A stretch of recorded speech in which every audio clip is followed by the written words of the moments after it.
Hi everyone. मुझे तो आप सब लोग जानते ही हैं।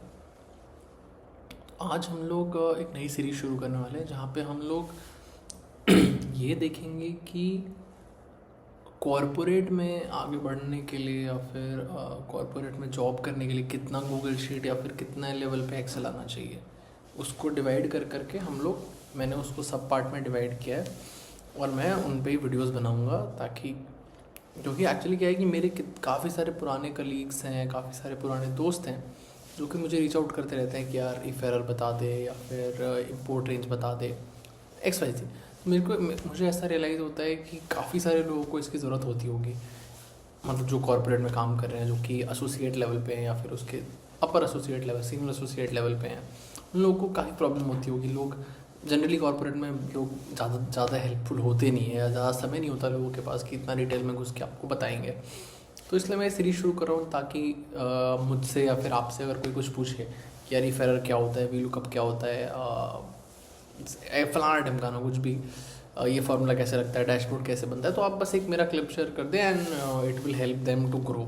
ठीक है, तो हम स्टार्ट कर लेते हैं। स्क्रीन रिकॉर्डिंग ऑन कर लेते हैं। ठीक है, तो आई होप आप लोगों को मेरी स्क्रीन अभी दिख रही होगी। ठीक है, तो अपन कोई एक रैंडम गूगल शीट ओपन कर लेते हैं।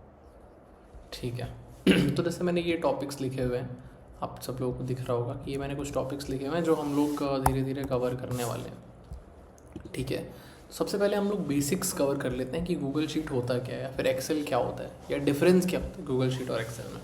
ठीक है, तो गूगल शीट और एक्सेल ऑलमोस्ट सिमिलर होता है। ठीक है, इसमें बस थोड़े बहुत फार्मूलाज के अंतर है, थोड़े बहुत कंसेप्ट्स के अंतर है। ठीक है, थोड़े बहुत जो वैल्यूज़ हैं, जैसे कि कोई फार्मूला में कुछ वैल्यूज़ गूगल शीट में अलग होती है, एक्सेल में अलग होती है। बट अगर मैं आपको बताऊं कि अगर आप इनमें से एक भी चीज़ में मास्टर हो जाते हैं या बेसिक्स भी आपके क्लियर हो जाते हैं, ये जितनी चीज़ें मैंने इधर लिखी हुई है और भी मैं कुछ चीज़ें जैसे जैसे मुझे याद आएंगी मैं इसमें ऐड करता रहूँगा। जितनी चीज़ें हम बनाएंगे, मुश्किल से मैं 15 से 20 वीडियोस बनाऊंगा, that is also like a very much पार। ठीक है, अगर वो चीज़ें आपने सीख ली तो फिर आप नेक्स्ट लेवल जा सकते हैं। फिर कॉर्पोरेट में आपको कोई ये नहीं बोल सकता कि यार आपको एक्सेल नहीं आता है, या फिर किसी भी इंटरव्यू में आप ये नहीं बोल सकते कि जी मेरे को एक्सेल नहीं आता है। हर इंटरव्यू में आप कॉन्फिडेंटली ये बोल पाएंगे कि हाँ जी मैं बिल्कुल त्रस्त हूँ एक्सेल से, आप कुछ भी सवाल मेरे से पूछ लो। ठीक है, मैं दीपक से सीख के आया हूँ। ठीक है, तो अपन बेसिक्स कवर कर लेते हैं। तो ये इस गूगल शीट होती है। ठीक है, गूगल शीट को ओपन करने का फॉर्मूला होता है शीट डॉट न्यू। अगर आप लिखेंगे गूगल पे शीट्स डॉट न्यू तो आपकी एक नई गूगल शीट ओपन हो जाएगी। ठीक है, इसमें थोड़ा समय लग रहा है, तो मतलब ऐसी गूगल शीट जैसे यहाँ देखिए ओपन हो गई, ऐसी गूगल शीट ओपन हो जाएगी। यहाँ अनटाइटल सब स्प्रेडशीट पे जाके आप इसका नाम लिख सकते हैं, जैसे कि हम इसको लिख लेते हैं डेमो शीट। ठीक है, तो अब हमने ये शीट देख ली कैसे ओपन होती है। इसके अंदर ये जो होते हैं, ये ABCD यहाँ जो दिख रहा है आपको, ये होते हैं रोज़, इनको बोला जाता है रोज़। और ये जो 1 2 3 4 5 6 है इनको बोला जाता है रोज़, सॉरी। और ये जो ABCD है इनको बोला जाता है कॉलम्स।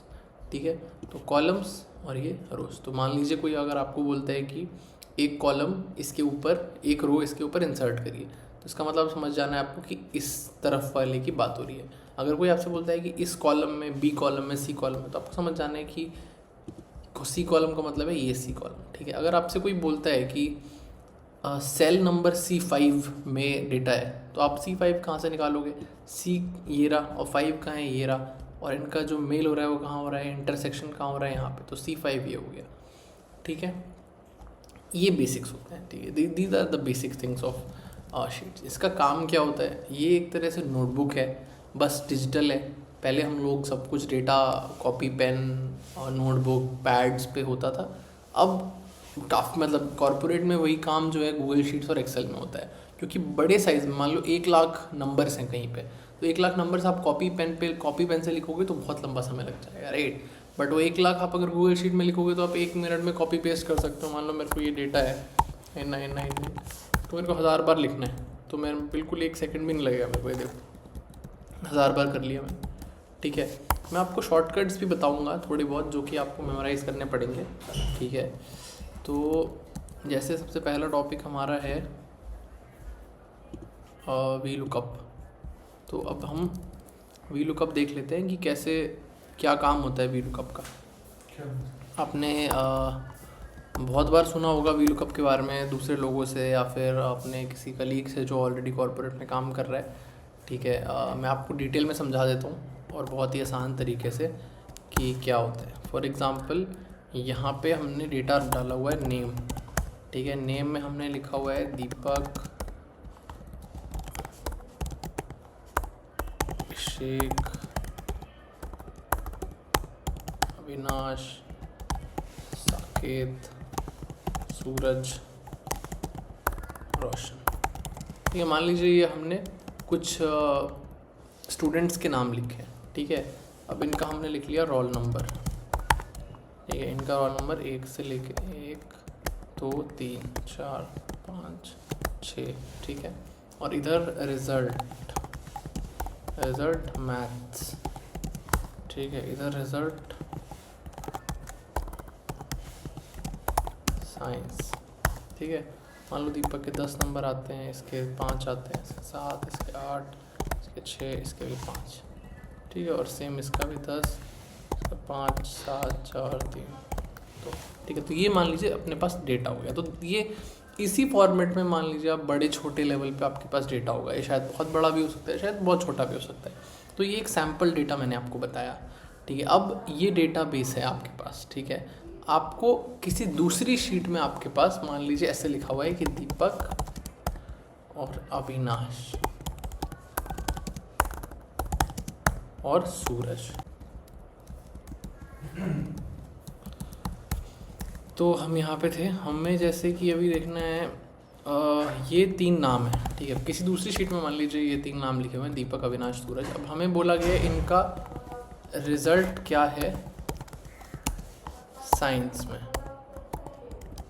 ठीक है, तो अब हम बहुत ही सिंपली एक तो हम क्या कर सकते हैं, ऐसे देख सकते हैं कि दीपक का जी साइंस में 10 नंबर आए हैं, अविनाश के जी 4 नंबर आए हैं और सूरज के जी 5 नंबर आए हैं।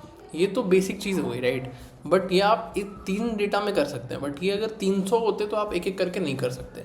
तो इसको ऑटोमेटिक तरीके से करने के लिए वी लुकअप की ज़रूरत होती है। ठीक है, तो अभी हम देखेंगे कि वी लुकअप कैसे लगता है। सबसे पहले जब आप यहाँ पे जहाँ फॉर्मूला लगाना है वहाँ इक्वल टू डालेंगे। इक्वल टू का साइन आपके कीबोर्ड में मिल जाएगा। इक्वल टू के बाद ही सारे फॉर्मूले शुरू होते हैं। ठीक है, तो जैसे हमें वी लुकअप लगाना है तो आपको पूरी स्पेलिंग भी याद करने की ज़रूरत नहीं है। आप जैसे ही यहाँ पे देखेंगे वी और एल मैंने लिखा, वैसे ही लिखा आ गया वी लुकअप। इसके ऊपर आप क्लिक करेंगे तो ऐसा खुल जाता है। इसमें ऑलरेडी फॉर्मूला लिखा रहता है कि क्या चाहिए आपको। ठीक है, तो अभी वी लुकअप के बाद ब्रैकेट शुरू होगा। उसके बाद आपको ये जो दोनों डेटा में कॉमन है, अभी यहाँ पे दोनों डेटा में क्या कॉमन है, इधर भी नाम है इधर भी नाम है, तो नेम इज़ दी कॉमन की। तो यहाँ देखो लिखा भी हुआ है सर्च की। सर्च की का मतलब जो दोनों में कॉमन होगी। दोनों में कॉमन क्या है, नाम। तो इसमें जैसे दीपक है, अभी हम अगला कॉमा डालेंगे। फिर ये बोल रहा है रेंज। रेंज मतलब किस रेंज में डेटा है।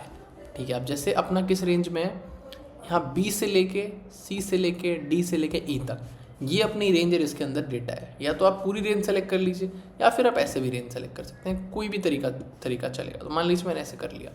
तो जहाँ से जो अपना कॉमन आइडेंटिफायर है, कॉमन आइडेंटिफायर हमने क्या लिया था, नेम लिया था। नेम से लेके जिसमें रिजल्ट है, अभी हमें साइंस के नंबर पता करना है तो हमने ई तक लिया। अगर मैथ के करने होते तो हम डी तक लेते।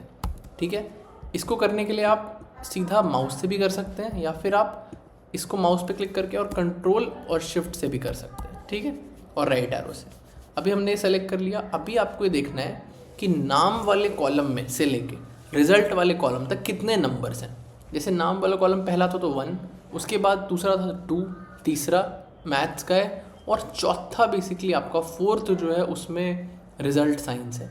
तो अभी आपको इधर रेंज के बाद कॉमा लगा के किस में था हमारा 1 2 3 एंड 4, सिंपल 4 लिखिए। उसके बाद आप 0 लिखिए, 0 सब में कॉमन रहेगा और एंटर कर दीजिए ब्रैकेट बंद करके। ठीक है, अभी इसको अगर नीचे ड्रैग करना है तो इसका एक शॉर्टकट होता है। आप इसको नीचे तक सेलेक्ट करिए और कंट्रोल डी, कंट्रोल मैं इधर लिख भी देता हूँ, कंट्रोल प्लस डी। डी का मतलब होता है डुप्लीकेट। ठीक है। अब यहाँ अगर आप देख रहे होंगे तो यहाँ पे एक एरर आ गया, एरर को हमेशा पढ़ लो आप, did not find value of Avinash in VLOOKUP evaluation. इसका मतलब ये कह रहा है कि हमें अविनाश के नाम से कोई भी यहाँ नहीं मिला, बट इधर तो है अविनाश। इसका मतलब स्पेलिंग में कुछ गड़बड़ है, स्पेलिंग भी सही है, इसका मतलब कुछ स्पेस भी, अगर स्पेस का भी अंतर रहेगा तो फिर डेटा नहीं आएगा। तो हम पूरा यहाँ से अविनाश कॉपी करते हैं, यहाँ पे पेस्ट कर देते हैं, तो देखो जैसे मैंने पेस्ट किया वैसे वैल्यू ऑटोमेटिकली आ गई। ठीक है, तो this is how you do basic VLOOKUP. ठीक है, ये आपका बेसिक वीलुकअप हो गया। इससे आगे अपन नेक्स्ट वीडियो में कवर करेंगे। Thank you very much for joining in. अगर आपको और भी एक्सेल के टिप्स और ट्रिक्स जानने हैं स्मॉल वीडियोस में तो प्लीज़ फॉलो करें। कोई भी इशू होता है तो मेरा कमेंट में नंबर है, आप मेरे को व्हाट्सएप पे कभी भी मैसेज कर सकते हैं।